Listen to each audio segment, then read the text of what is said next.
Dial news audience అందరికీ a big welcome to our program unmasked Bigg boss.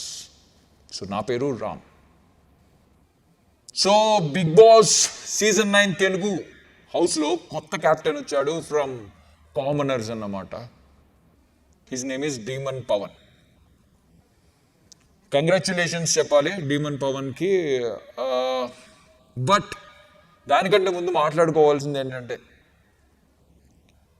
కామనర్స్లో Demon Pavan okay somewhat better, ఉన్న వాళ్ళందరిలో కూడా కొంచెం better పర్సనే అనుకోవచ్చు. బట్ మిగిలిన పర్సన్స్లో మాత్రం already being a common people మనం కూడా కామనర్స్ని హేట్ చేసే విధంగా ఉన్నారు. Celebrities way better than them. చాలా బాగున్నారు సెలబ్రిటీస్, బెటర్ సీరియస్లీ. నిన్న డీమన్ పవన్ అయితే క్యాప్టెన్ అయ్యాడు, కానీ అన్యాయం జరిగింది అనడానికి మాత్రం 100% ఆధారాలు ఉన్నాయి. అంటే Bharani out of the game వెళ్ళిపోవడం ఖచ్చితంగా అన్ఫెయిర్ నాకు అనిపించింది. మీకు అనిపించితే కింద కమెంట్ చేయండి. బికాస్ వెన్ రీతు అరుస్తున్నప్పుడు భరణికి కూడా వినిపించింది. బట్ ఏంటంటే ఆ హీట్ ఆఫ్ ద మూమెంట్లో అతను పెయింట్ పూస్తూ ఉన్నప్పుడు అంత అటెన్షన్ పే చేయడం అనేది ఇంపాసిబుల్, ఎవరికైనా ఇంపాసిబుల్. ఒక హీటెడ్ ఫిజికల్ వార్ జరుగుతుంది. లిటరల్లీ చెప్పుకోవాలనుకుంటే డీమన్ పవన్ ఒక యంగ్ గాయ్. సో తన మీదకి వెళ్ళినప్పుడు ధీటుగా, సో ఈయన కూడా ఫిజికల్లీ ఫిట్గానే ఉన్నప్పటికీ కూడా ఏజ్ పరంగా చూసుకుంటే పారామీటర్ ఈయన కొంచెం ఎఫర్ట్స్ పెట్టాల్సి ఉంటుంది. సో అలాంటి ఎఫర్ట్స్ పెడుతున్నప్పుడు రీతు మాట వినపడలేదు. మేబీ ఓకే, దానికి వార్నింగ్ ఇచ్చో ఏదన్నా చేసుంటే బెటర్ ఉండేది. బట్ తను రీతు పర్సనల్లీ కామనర్స్ దగ్గర మాట పడలేక, కామనర్స్ చాలా ట్రిగ్గర్ చేస్తూ ఉంటే భరణిని అవుట్ ఆఫ్ ద గేమ్ అని చెప్పి పంపించేసింది. సో అది నాకు కొంచెం అన్ఫెయిర్ అనిపించింది, లిటరల్లీ అన్ఫెయిర్. అండ్ భరణి కూడా దాని గురించి అయితే ఏం మెన్షన్ చేయలేదు పెద్దగా. ఓకే, భరణి అదే వేరే పర్సన్ ఉంటుంటే లేదు అని చెప్పి అక్కడే వాదించేవారు. బట్ భరణి చాలా ఒక జెంటిల్మెన్లా బయటకు వచ్చేసి ఏం మాట్లాడకుండా, తర్వాత మాట్లాడడం వేరు, బట్ ఆ టాస్క్ అవుతున్నప్పుడు అసలు దాని గురించే మాట్లాడలేదు. బట్ కమింగ్ టు కామనర్స్, ఎంత వర్స్ట్గా బిహేవ్ చేస్తున్నారంటే, కామనర్స్ వర్సెస్ సెలబ్రిటీస్, కమాన్ మీరందరూ అన్ఫెయిర్. ఎంత ట్రై చేస్తున్నారంటే, వాళ్ళు ఎంత ట్రై చేసి సెలబ్రిటీలకి ఒక మరక అంటిద్దామని ట్రై చేసినా కూడా వీ కామన్ పీపుల్ కామనర్స్నే హేట్ చేస్తున్నాం. అలాంటి బిహేవియర్ చూపిస్తున్నారు. జనరల్లీ మనం సెలబ్రిటీస్ని వేలెత్తి చూపిస్తాం, సంస్కారం ఉండదు, ఇలాంటివన్నీ కొన్ని, ఏంటి వీళ్ళు ఇలా ఉన్నారేంటి అలా ఉన్నారేంటి అని కొంతమందిని వేలెత్తి చూపిస్తాం. ఈవెన్ బిగ్ బాస్ హౌస్లోకి వచ్చిన తర్వాత కూడా వీళ్ళు సెలబ్రిటీలా అని చాలాసార్లు చాలామంది కమెంట్లు చేయడం కూడా చూసాం. బట్ ఇప్పుడు కామనర్స్ని ఎంటర్ చేయించిన తర్వాత తెలిసింది, సెలబ్రిటీస్ కామన్ పీపుల్ కంటే, కామనర్స్ కంటే చాలా చాలా సంస్కారవంతులు. అంటే నేను కామన్ పీపుల్ అందరినీ అనట్లేదు, బట్ హౌస్లోకి తీసుకున్న కామనర్స్ ఎవరైతే ఉన్నారో వాళ్ళు కామన్ పీపుల్ని రిప్రజెంట్ చేస్తూ సంస్కారహీనంగా బిహేవ్ చేస్తున్నారు. లిటరల్లీ నాకైతే చిరాకు వస్తుంది, అసహ్యం వేస్తుంది కామనర్స్ని వాళ్ళు రిప్రజెంట్ చేస్తున్నందుకు. ఇద్దరు మగవాళ్ళు, ఇద్దరు ఆడవాళ్ళు మెయిన్లీ మాట్లాడుకుంటే, అంటే ఎవరి దారి వారిది. ఇద్దరు అమ్మాయిలు అయితే కలిసి అసలు వాళ్ళ మాట వినసొంపుగా ఉండట్లేదు. వాళ్ళు మాట్లాడుతుంటేనే చాలా హారబుల్గా ఫీలింగ్ వచ్చేస్తుంది. బికాస్ ఆ ఫీలింగ్ డే బై డే బలపడుతూ ఉంది వాళ్ళ మీద. తెలియకుండానే ఒక హేట్రెడ్ వాళ్ళ వాయిస్ మీద, వాళ్ళ మాట్లాడే విధానం మీద, వాళ్ళ యాటిట్యూడ్ మీద.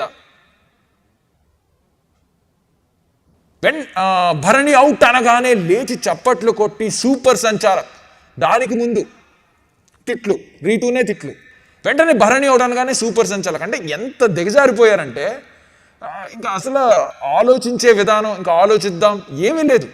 మనకి సపోర్ట్ చేస్తే వెంటనే చప్పట్లు కొట్టాలి, లేదు మనకేమన్నా వేరేగా మాట్లాడితే, మనకు వ్యతిరేకంగా మాట్లాడితే అది నిజమా అబద్ధమా ఏం అవసరం లేదు.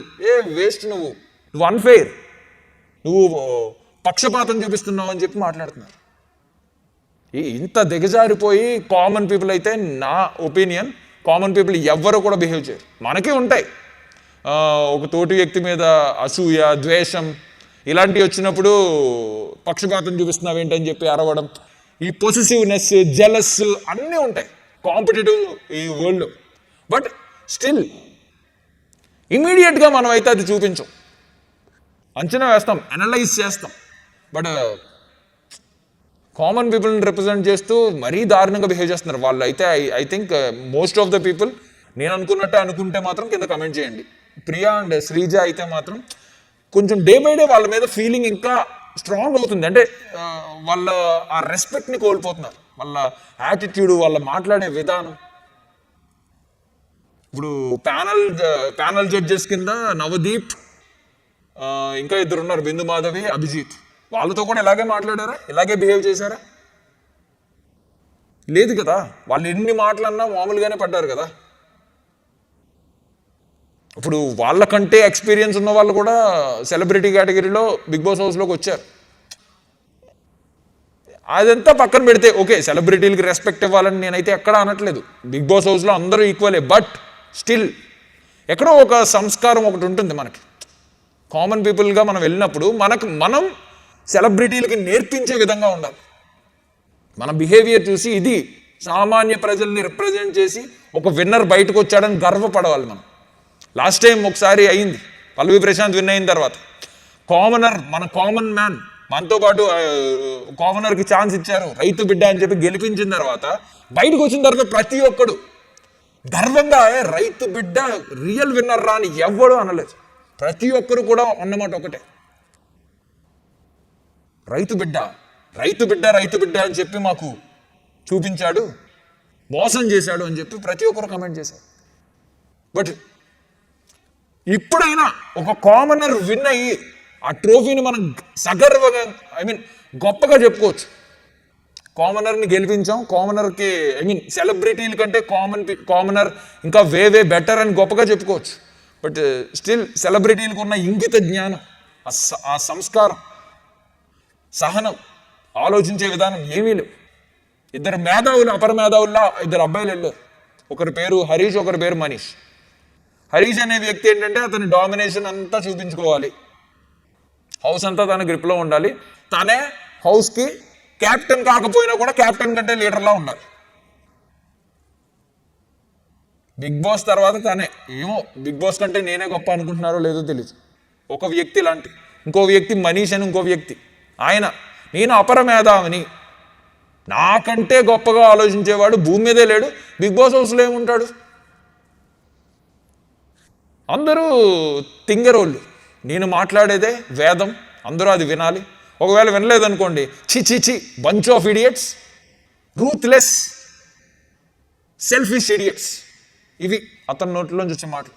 చిల్లరగా ఉన్నారు, చిల్లరగా బిహేవ్ చేస్తున్నారని తనతో పాటు వచ్చిన కామనర్స్నే తను రిప్రజెంట్ చేస్తున్న కామనర్స్నే తను అలా అన్నాడు, చిల్లరగా బిహేవ్ చేస్తున్నారు, చిల్లర వాళ్ళు అని చెప్పి. ఇలాంటి వాళ్ళతో నేను ఉండాలా అని చెప్పి స్టేట్మెంట్ పాస్ చేశాడు. బిగ్ బాస్ వార్నింగ్ ఇచ్చాడు. నేను హౌస్లో తెలుగు రాని వాళ్ళు నార్త్ నుండి తీసుకొచ్చారు, ఎవరిని, సంజన, ఫ్లోరా, ఇలాంటి వాళ్ళు. వీళ్ళు కూడా తెలుగులో మాట్లాడడానికి ట్రై చేస్తుంటే తెలుగు వచ్చిన కొంతమంది, ఎస్పెషల్లీ ఓనర్స్, అంటే దాని మీనింగ్ కామనర్స్లో, తెలుగు వచ్చి కూడా స్టంట్ కొడుతూ ఇంగ్లీష్లో మాట్లాడుతున్నారు, బిగ్ బాస్ నియమాలని అతిక్రమిస్తున్నారు, వాటిని బ్రేక్ చేస్తున్నారు అని చెప్పి గట్టిగా వార్నింగ్ ఇచ్చారు. అది మనీష్కి క్లియర్గా అర్థమవుతుంది. బట్ ఏదో మనల్ని కాదులే అన్నట్టు అలా తప్పించుకుంటూ వస్తున్నట్టు బిహేవ్ చేశారు. బట్ కెమెరా మొత్తం ఫోకస్ మనీష్ మొహం మీదే, క్లోజ్అప్ షాట్స్. దీన్ని బట్టి అర్థమవుతుంది కదా ఇది మనీష్కే వార్నింగ్ అని. ఓకే, నువ్వు అపర మేధావే, నువ్వు ఆల్బర్ట్ ఐన్స్టీన్వే, బట్ తెలుగులో మాట్లాడు. ఈవెన్ మధ్యలో ఈ హరీష్ కూడా ఇంగ్లీష్లో కొన్ని మాటలు మాట్లాడినప్పుడు అన్న నాకు తెలుగులో చెప్పని చెప్పి ఇమాన్యుయల్ అడిగాడు. నాకు ఇంగ్లీష్ అంత రాదు, తెలుగులో చెప్పాను. ట్రిగర్ అవ్వచ్చు, బట్ వాస్తవం. మనందరం audience, Telugu audience. Bigg Boss కరెక్ట్గా చేశాడు. అండ్ రీతు క్లియర్లీ అన్ఫేర్ చూపించింది. ఒకటి, రీతు అండ్ డీమన్ పవన్ మధ్య ఒక లవ్ ట్రాక్. అది అంటే వాళ్ళు సరదాగా చేస్తున్నారు, అది వాళ్ళ లవ్, సీరియస్ లవ్, వాళ్ళిద్దరి మధ్యన అట్రాక్షన్ అని ఎవ్వరం చెప్పం. అది అందరికీ తెలుసు, వాళ్ళకి తెలుసు. వాళ్ళు ఇంటెన్షనల్లీ సరదాగా ఫుటేజ్ కోసం కంటెంట్ కోసమే ఏదో ట్రాక్ నడుస్తున్నట్టు కొంచెం అలా చూసుకుంటూ డైలాగ్స్ చెప్పుకుంటూ ఉన్నది. ఈవెన్ రీతు కళ్యాణ్కి కూడా చెప్పింది ఇదే మాటలు సరదాగా, నేను బాగా ఫ్లర్ట్ చేస్తున్నానా అని చెప్పి డీమన్ పవన్కి తినిపించడం ఇవన్నీ జరుగుతున్నాయి. బట్ స్టిల్ ఏంటో డీమన్ పవన్కి కొంచెం పక్షపాతం చూపించింది, పార్షియాలిటీ చూపించింది అనే ఫీలింగ్ అయితే కొంత కలిగింది.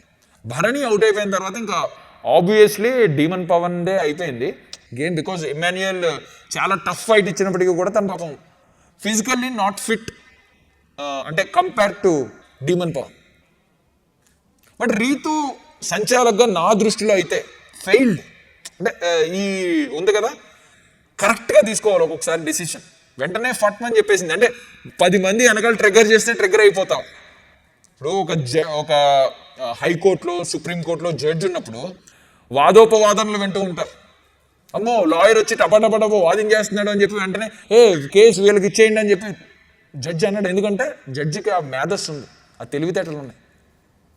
సో ఎప్పుడైనా సంచాలకుగా పెట్టినప్పుడు కూడా జడ్జిమెంట్ ఇవ్వాల్సిన సిచ్యువేషన్లో ఉన్నప్పుడు అలాగే ఆలోచించాలి.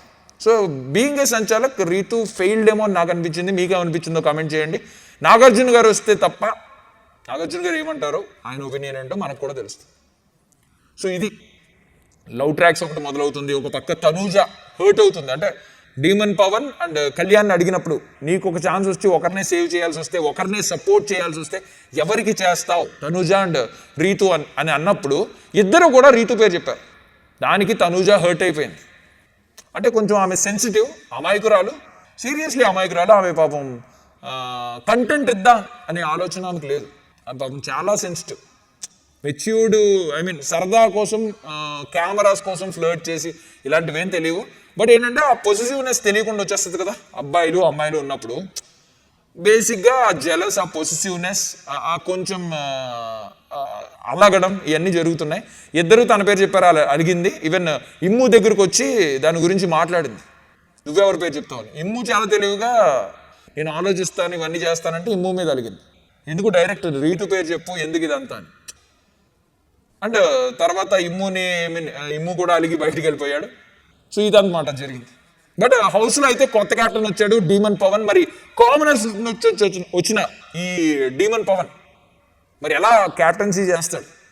ఆల్రెడీ సంజన రూలింగ్ అందరూ చూశారు, డిక్టేటర్షిప్ చూపించింది. లైక్ హిట్లర్ ఎలా ఉంటాడో తెలియదు కానీ లేడీ హిట్లర్లా ఈమె పరిపాలించింది ఈ ఉన్న 1 వీక్.